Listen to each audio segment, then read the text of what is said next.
What is going on, Trash Talkers? We're back with another episode for you. Today's video, we're going to give you our Week 3 NFL predictions. All that and much more coming your way right now!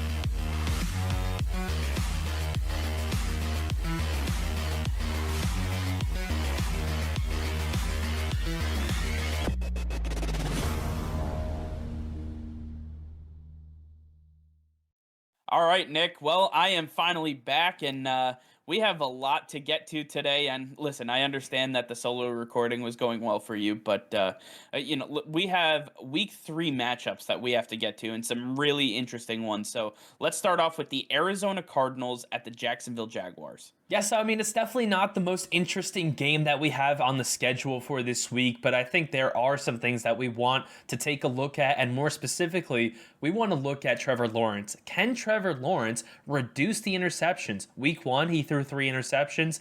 Week 2, he improved. He was down to 2. But he's at 5 total through 2 weeks, and now he's facing the Arizona Cardinals at home, one of the more scary defenses, one of the best pass rushes in the NFL. This is going to be the hardest matchup he has this season. I don't know if Trevor Lawrence is ready to make this jump, ready to stop turning the ball over and turn this team into a competitive NFL football team, but I think that he's definitely got to try. Yeah, absolutely. I mean, Trevor Lawrence, he was taken first overall for a reason, and I don't know whether it's the system, if he's still not used to his weapons, or whatever the case is, but he has not looked like the guy that they selected first overall. He does not look like the guy that came from Dabo Swinney's Clemson University. He looks like the guy that was selected in the back end of the 4th round, and they're just throwing him in there to see what can happen. He's got to stop turning the ball over. And with this Cardinals defense, you laid it out. Chandler Jones and this insane pass rush that they can bring with those monsters in the middle of the field named Isaiah Simmons and Zaven Collins, they are going to be flat out running all over the place. So Trevor Lawrence has a big ask in front of him with this Cardinals team. He does have a big ask of him, and I don't think that this is the week for Trevor Lawrence. I think the struggles do continue for him. The Cardinals are going to have a very easy time coming out on top this week against the Jacksonville Jaguars. Next up, we have the Atlanta Falcons visiting the New York Giants in MetLife Stadium. And honestly, there's a lot of issues with both of these teams, but I really want to figure out, can Daniel Jones get going against one of the worst statistical defenses in the NFL? Now, I saw the Buccaneers Falcons game live, and I can tell you for certain this is one of the worst defenses I have ever seen in my time as an NFL football fan, because what I saw was guys who didn't know what they were doing, guys who couldn't get lined up properly, no pass rush, no ability to protect against any passes whatsoever, and then the run defense was just non-existent. I felt like Grady Jarrett was getting swallowed whole by offensive linemen, and then the rest of the field was open for just absolute running like a gazelle in the Serengeti. So I want to figure out, can Daniel Jones get this offense going finally with Kenny Golladay and all the frustrations that we've seen, especially boiling over on Thursday Night Football? I want to see what these guys can do. Yeah, I think this is going to be a huge week for the New York Giants. I think that this is the week Daniel Jones puts it all together. In fact, I think he's already started to show us he has what it takes to lead this team against the Washington football team, one of the more scary defenses in the NFL. He stood up to them. That was a big ask of him, and he really held up to that task, getting past that big pass rush, getting past that fierce secondary. With the weapons he has the confidence now to get the job done. I think, like you said, this is not the same defense as the Washington football team. He's absolutely going to have a big game. This is going to be a big time for him to get acquainted with Kenny Golladay, Sterling Shepard, Darius Slayton, these guys that he's going to be with all season. This is the perfect opportunity to take advantage of a weak team, get to know them, get the chemistry down, because you still got a long season ahead of you, and you still have a chance at winning the division. I think that this is the perfect week. Daniel Jones is absolutely going to take advantage of every single opportunity coming his way. Yeah, when you see this offense, you saw the frustrations really boiling over, and I think they are going to let out all of those frustrations in this game. I look for an absolute offensive onslaught from the New York Giants in this one. I don't think it's going to be a close game at all, and I have the Giants winning in this matchup.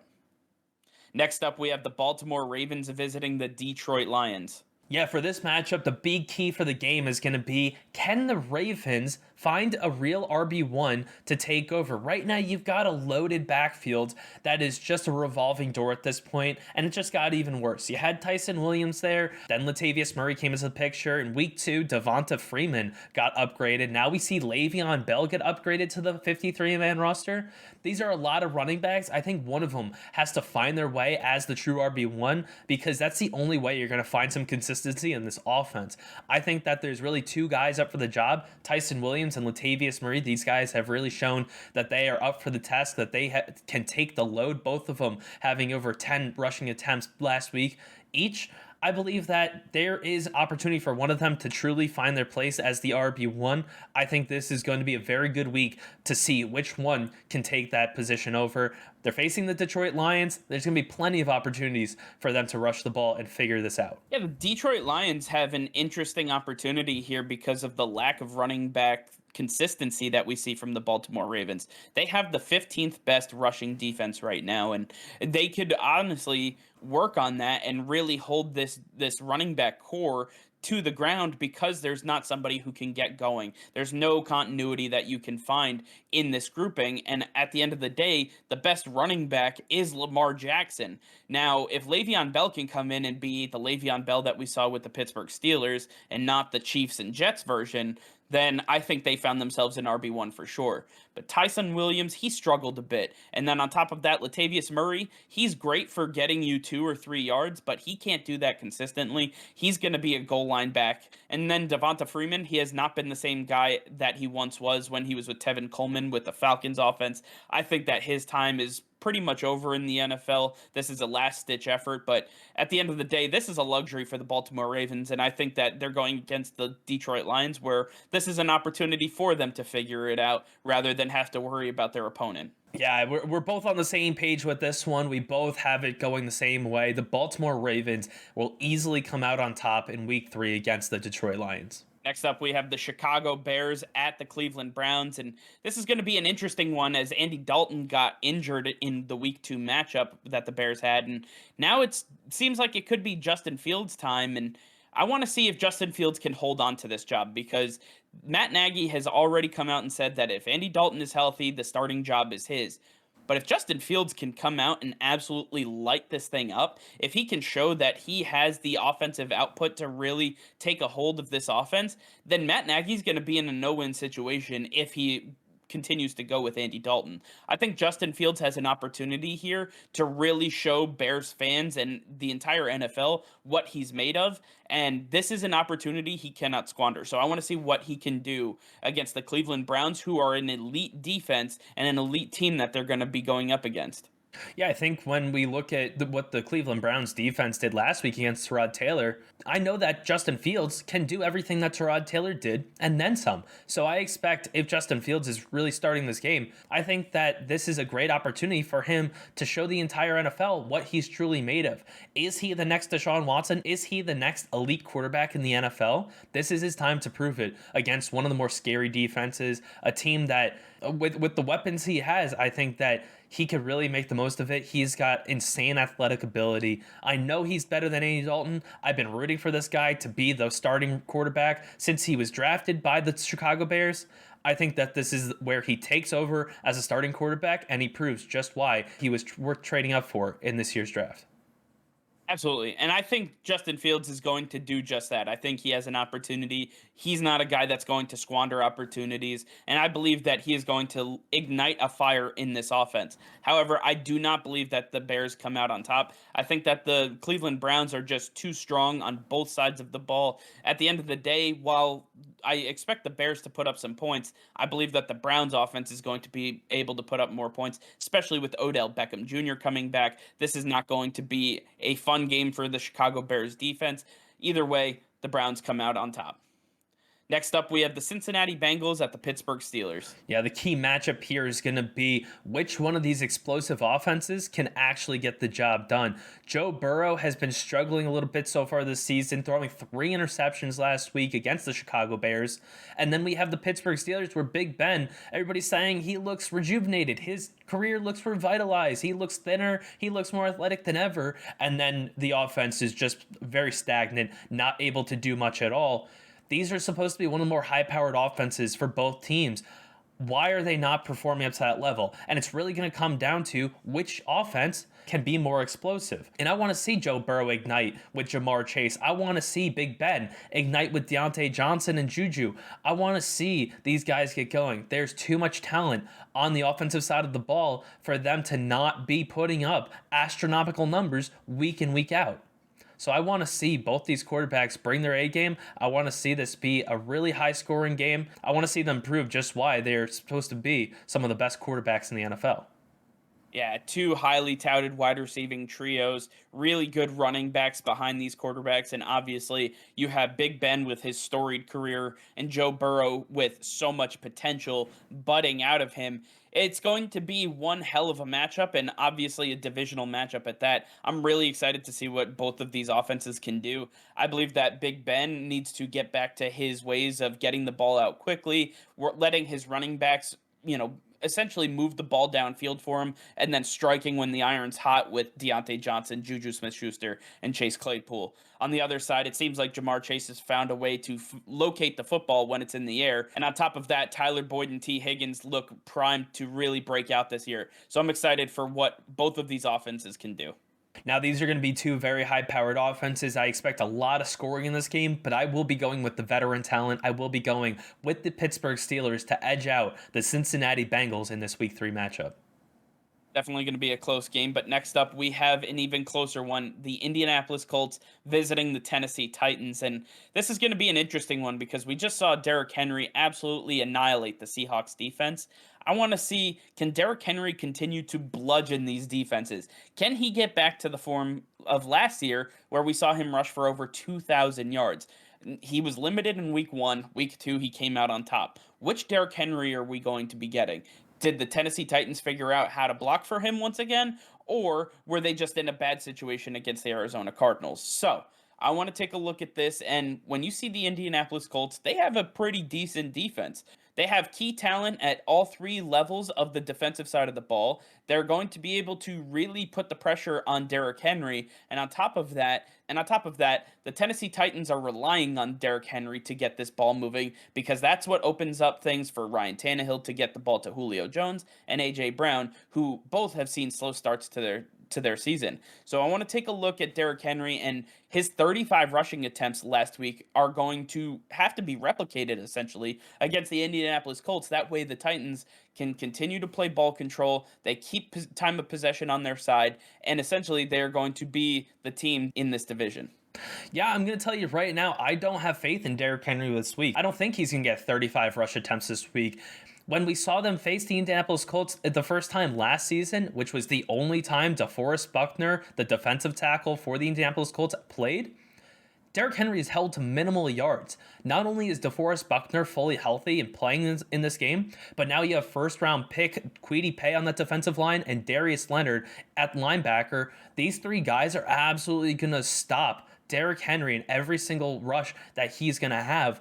We don't know if Taylor Lewan's playing in this game. That offensive line is banged up. The only reason that Derrick Henry was able to get as many rush yards as he did was because he was making holes happen by himself. He was making plays happen because he had the willpower to do so.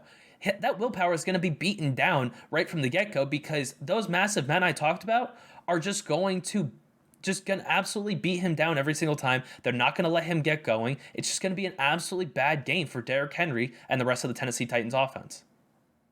Yeah, I don't know if I can subscribe to that way of thinking, especially when the Indianapolis Colts are going to struggle offensively, and I believe that the defense is going to be out on the field much longer than they want to be. With Carson Wentz going down with 2 sprained ankles on the same play, I don't know how that happens, but it did. Only Carson Wentz can figure out a way to do that, by the way. But 2 sprained ankles, is not looking pretty for him. So that means they're going to have to go with Jacob Eason, who, when he came into the game last week, threw an interception. That's not boding well for this defense. They are going to get tired, and it's going to happen quickly. And when you are getting tired and you don't want to tackle, the last person you want to see across from you is Derrick Henry. So I have the Tennessee Titans coming out on top on this one, and I think it's just going to be a war of attrition between these two teams. Next up, we have the Los Angeles Chargers at the Kansas City Chiefs in what should be a very fun divisional matchup. Absolutely. And I think the key here is Andy Reid going to get this running game going? We saw last week Clyde Edwards-Helaire. He didn't have many attempts, and we finally saw him get his first NFL fumble in a very pivotal moment that led to the Baltimore Ravens winning that game. If he gets the reps that he had at LSU, then I believe CEH has the ability to be one of the better running backs in the league. But Andy Reid's philosophy is just to pass the ball, apparently, and he does not want to run at all. And we saw last week when the Chargers faced Tony Pollard and Ezekiel Elliott, they ran for almost 200 yards combined. If you have Clyde Edwards-Helaire, a guy you drafted in the first round last year, why wouldn't you use him to do so? Why does Patrick Mahomes have to do everything? Run the ball. This is a divisional opponent. They know you very well. But the thing they don't know is Clyde Edwards-Helaire, because you don't like to use him. It's about time this offense, Andy Reid, get to use the player that they drafted last year.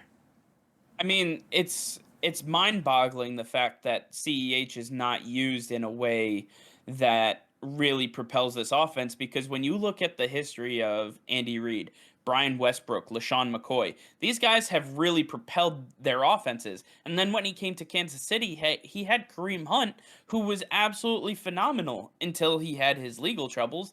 But outside of that, these guys were able to utilize the running game. CEH comes along, they draft him high, and it's almost like they abandon the running game altogether. I don't understand it. I think Eric Bieniemy and Andy Reid have to get together and figure out how to get this running game going, because that is going to open up things not only for Tyreek Hill and Travis Kelce, but also Demarcus Robinson, Mecole Hardman, and the rest of the gang, because you cannot rely on Patrick Mahomes to drop back 50, 60 times a game. I understand he has an all-talent arm, but at the end of the day, he's going to get hurt if he has to throw it every single play of every single game. It's just not, no person's body is meant to go through that much rigor, and this guy he's being put through it right now. He absolutely is, but I still believe that the Kansas City Chiefs are by far and away the better team in this matchup, and they will come out victorious. I think that is divisional matchup. It might be closer, but the Kansas City Chiefs are still the Kansas City Chiefs.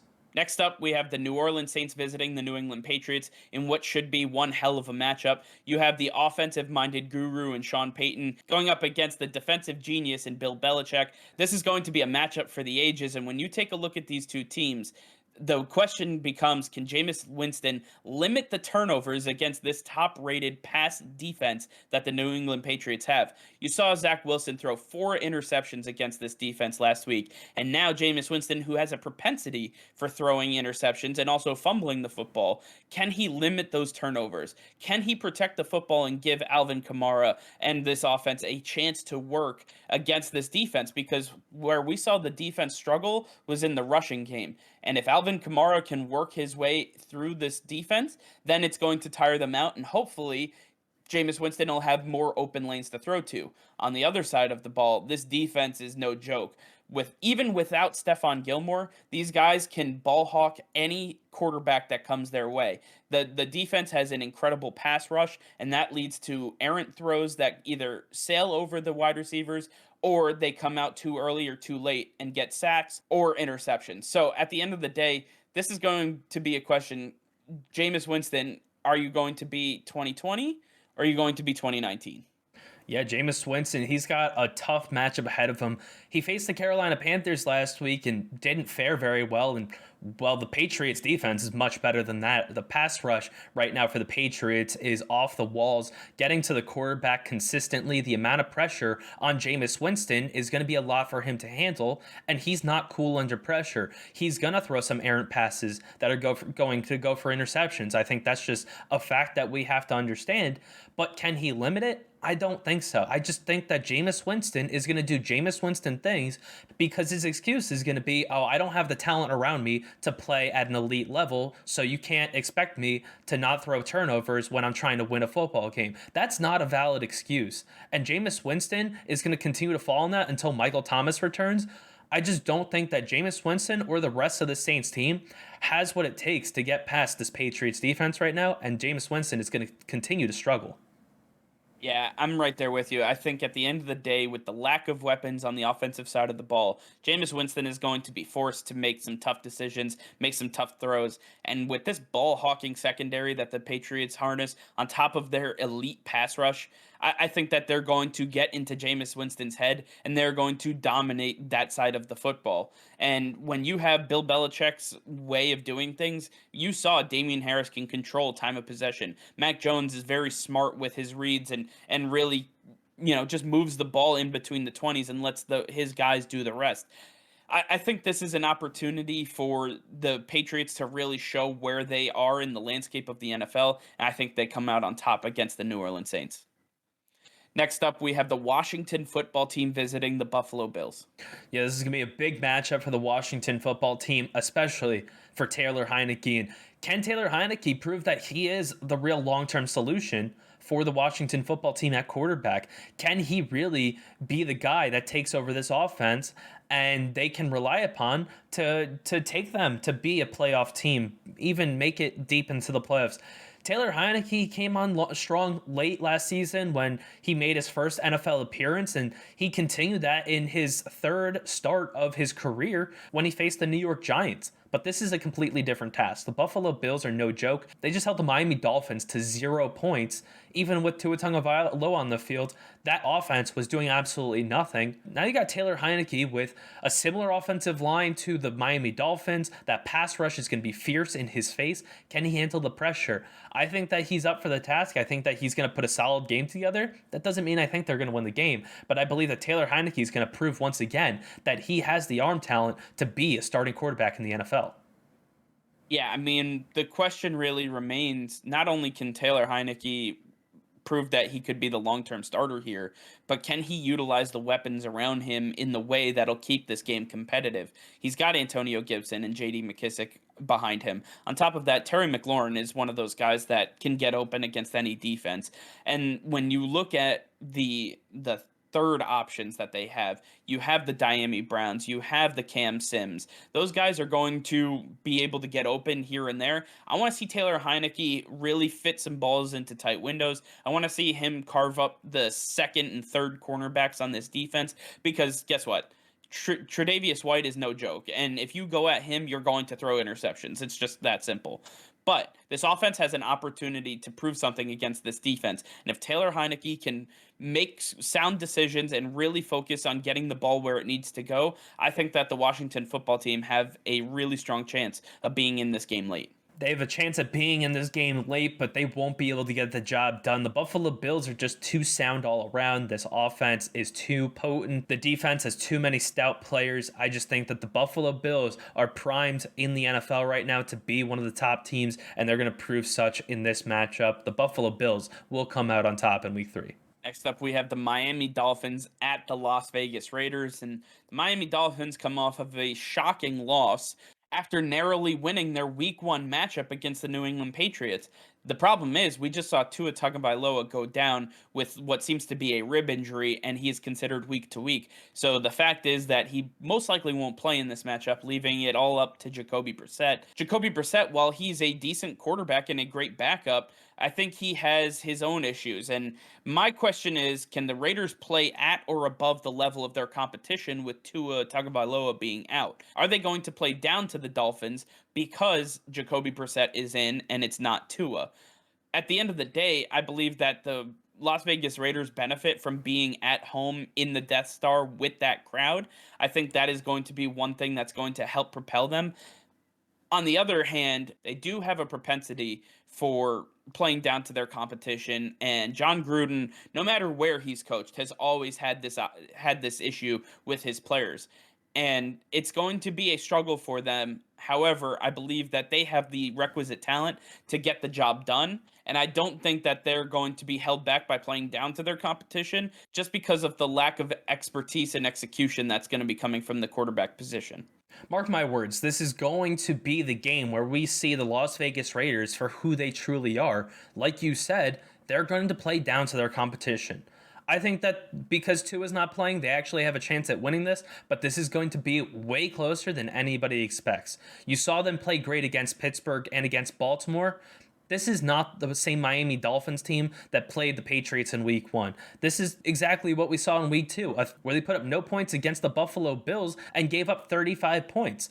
But we're going to see the Miami Dolphins not only be in this game, but be very competitive in this game because the Las Vegas Raiders will play down to that level, to the lower level of the Miami Dolphins. They will not play at their very best because John Gruden doesn't know how to command the absolute best out of each one of his players. And that's why they are going to continue to be one of the more average teams in the NFL. This is the game where they get exposed. The Cinderella story comes to an absolute halt. And the Las Vegas Raiders may come out on top, but it's not going to be pretty. Yeah, I mean, at the end of the day, Miami Dolphins get Will Fuller back, or it seems like he is on track to play for this game. I don't think it's going to make all the difference in the world, though, because the Las Vegas Raiders, they have their team. They have the guys that they've been winning with, and this defense looks stronger than we originally expected them to be. So as long as they don't really play down to their competition and really undercut where we expect them to play, I believe that they'll be able to come out on top. Now, I do believe it's going to be a close game, but the Raiders should be victorious nonetheless. Next up, we have the New York Jets at the Denver Broncos. And this is going to be an interesting one because, as I talked about previously, Zach Wilson just threw 4 interceptions against the Patriots. Well, now he's facing an even stronger defense in the Denver Broncos at Mile High Stadium. So my question is, can Zach Wilson limit the turnovers against the Broncos with all of these players and all of this talent surrounding him? And honestly, I don't think he's going to. I think he's going to have another 2, 3, or even 4 interception game and not really be able to move the ball because the Denver Broncos, the way they built this team, is pass rush first, back end on the secondary, be able to cover anybody who's out there, and then really just fill in the holes. And that's what you see with Von Miller and Bradley Chubb. These guys can get after the quarterback pretty easily. With the horrid offensive line that the Jets are putting out there, it's going to be pretty easy for these guys to get after Zach Wilson. So as he's running for his life, he's going to have to chuck the ball up and hopefully find an open receiver. But if they're just running out there, you have Patrick Surtain in the second, you have Kyle Fuller, and you have Bryce Callahan. These guys are going to be able to cover the likes of Elijah Moore, Denzel Mims, Jamison Crowder if he can play. I mean, these guys really aren't going to be able to get open. So I believe at the end of the day, the Denver Broncos have what seems to be a pretty easy time here. Yeah, I'm not going to waste too much time on Zach Wilson or the Jets. They don't deserve my time. But Zach Wilson's, like you said, going to continue to be bad. He's going to continue to be one of the worst quarterbacks we've ever seen in the NFL. He is not elite. He is nowhere even close to ever being at such a level. He's going to continue to have a worse performance each and every week, especially when you're facing the Denver Broncos, who are a better defense, in my opinion, than the New England Patriots. The pass rush is going to be fierce. The secondary is going to be absolutely magnetized to those receivers. There's not a chance that Zach Wilson has at coming out of this game unscathed. He's going to have so many mental scars. Robert Salah is not going to know what to do with him. Yeah, this is another situation where I see a Jets quarterback seeing ghosts. And at this point, it looks like Zach Wilson's on pace for 85 sacks this year, which is just absolutely abysmal on the part of the New York Jets. And on top of that, he has to face Bradley Chubb and Von Miller. Good luck. I have the Denver Broncos winning this game very easily. Next up, we have the Seattle Seahawks at the Minnesota Vikings. Yeah, this one's pretty simple. Can the Seattle defense actually hold up to an elite offense like Kirk Cousins, Dalvin Cook, Adam Thielen, and Justin Jefferson? They weren't able to hold up against Derrick Henry and that stout offense with the Tennessee Titans. They gave up 3 massive touchdowns on 35 carries to Derrick Henry. Now you got Dalvin Cook, who is arguably the second best running back in the NFL. He's going to have very similar numbers. He's going to have plenty of opportunities in this game. And then we saw last week, Kirk Cousins, the arm is still there. He's throwing to Justin Jefferson, Adam Thielen with no issues. That is going to be there all game long. But can Seattle stop it? Can they figure out a way to limit the amount of points that the opposition is putting up? Because we know that their team can put up points. The defense has not been holding up their end of the bargain. They need to show that they can. I don't know if this is the week to do it because of how good the Minnesota Vikings offense looked last week against the Arizona Cardinals, but I believe that this is where they need to show some improvement. Yeah, I mean, listen, the Seattle Seahawks, I think, have really gotten away with what seems to be a porous roster on the defensive side of the ball. When you take a look at what the Minnesota Vikings can do, they can run the ball with the best of them, they can pass the ball with the best of them. As long as Kirk Cousins can play his game and this offense can dictate the terms in which the ball gets moved, then I don't think the Seattle defense is going to have a good day at all. In fact, I think that they're going to struggle mightily because you don't know if it's going to be a run or if it's going to be a play action or if there's a deep crosser to Justin Jefferson or if Adam Thielen's going to carve you up underneath all day. There's so many different options that the Minnesota Vikings have at their disposal. The Seattle Seahawks are about to get exposed on the defensive side of the ball.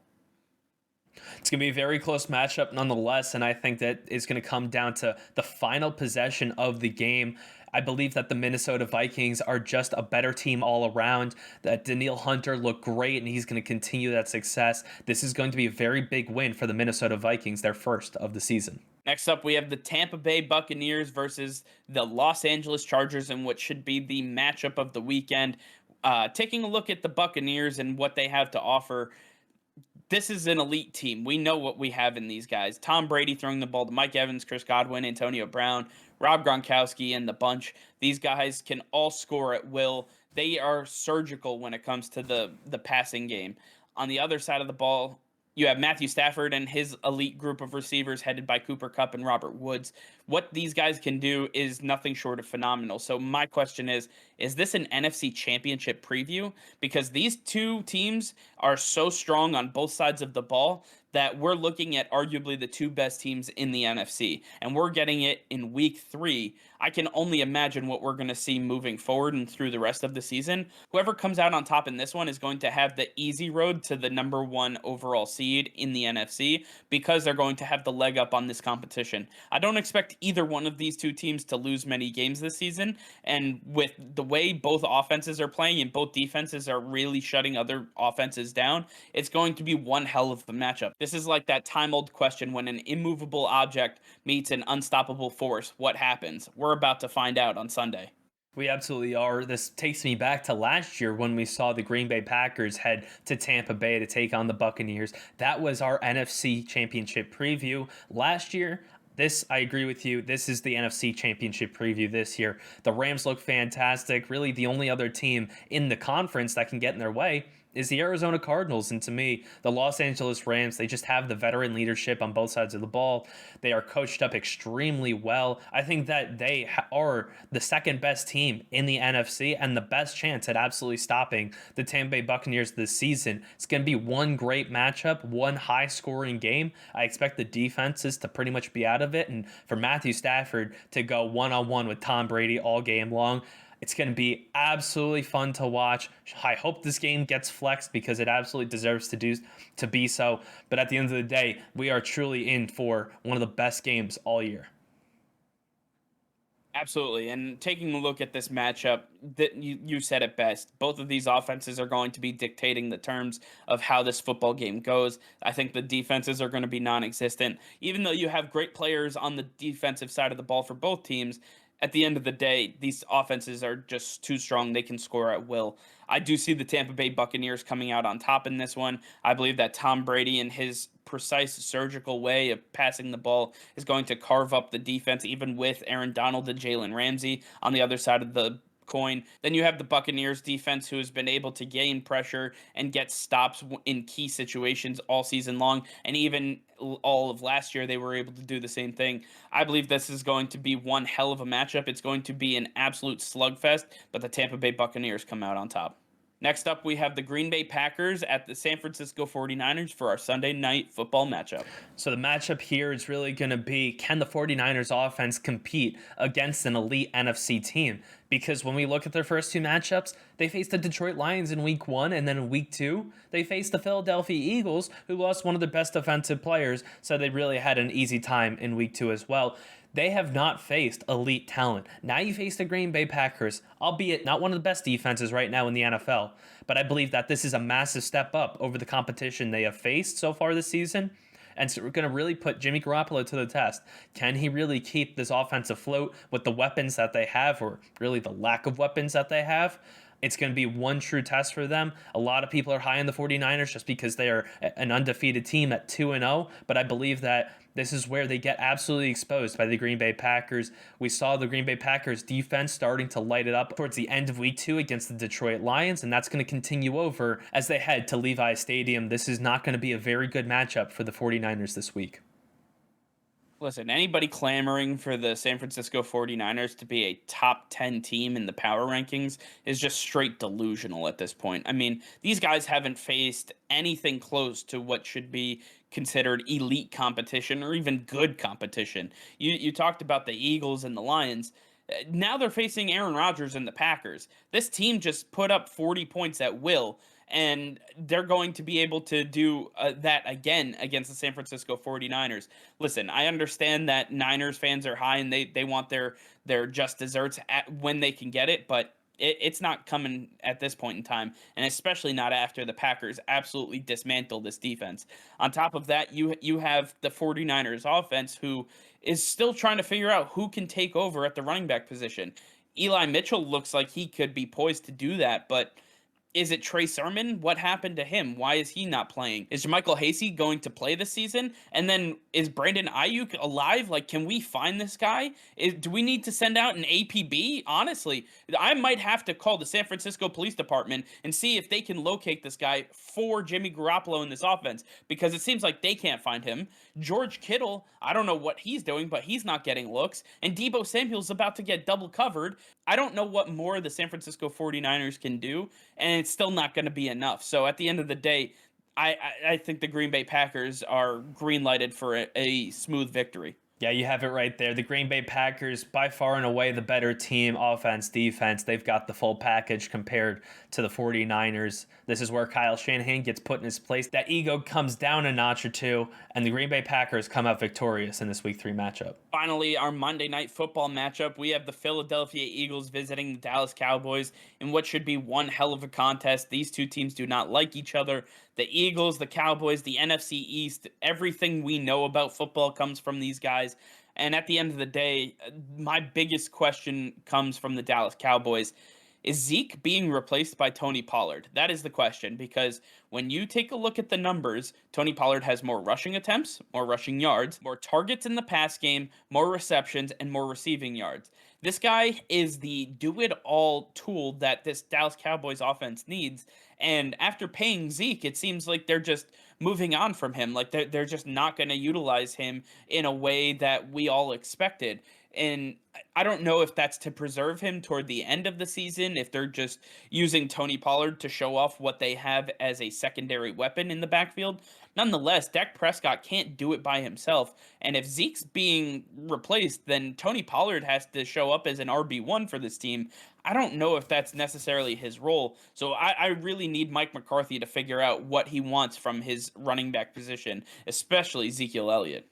Yeah, I have a bone to pick with Mike McCarthy. I can't stand this guy. I almost hate him as much as I did Bruce Arians last season, but that just means that the Dallas Cowboys might be the champions by the end of the season. Who knows? But using Ezekiel Elliott the way that he's been used is just preposterous. This guy, like you said, got paid, got a massive contract, and then they decide to use him as a decoy when he's out there and to use Tony Pollard for the real work. It makes no sense. I don't believe in keeping your players for the second half of the season for a championship run. I believe if you're going to get there, you got to prove it throughout the entire season. You got to have your stars get you there. If they don't get the work, then they're going to get phased out. Ezekiel Elliott already looks like he's been phased out of this offense. It doesn't make any sense. I don't like it. I don't like Mike McCarthy. I think that this whole situation needs to change very quickly. Otherwise, things are going to go very wrong for the Dallas Cowboys.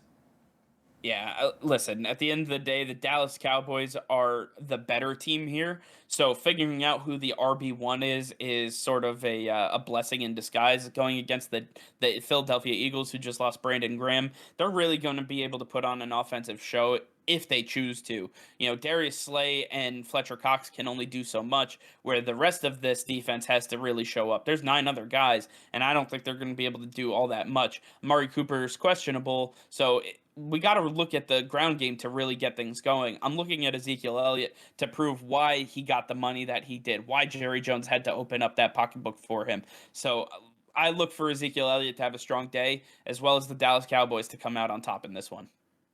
All right, well, I want to hear from you guys. Let us know in the comments down below what your picks are for this week, which ones you think we got right and which ones you think we got wrong. Let us know in the comments down below. All right, well, that's going to be all for now. Thank you all for watching. Be sure to like this video and subscribe to the channel if you haven't already. Hit that notification bell. We go live every single day. That'll be all. Peace and love.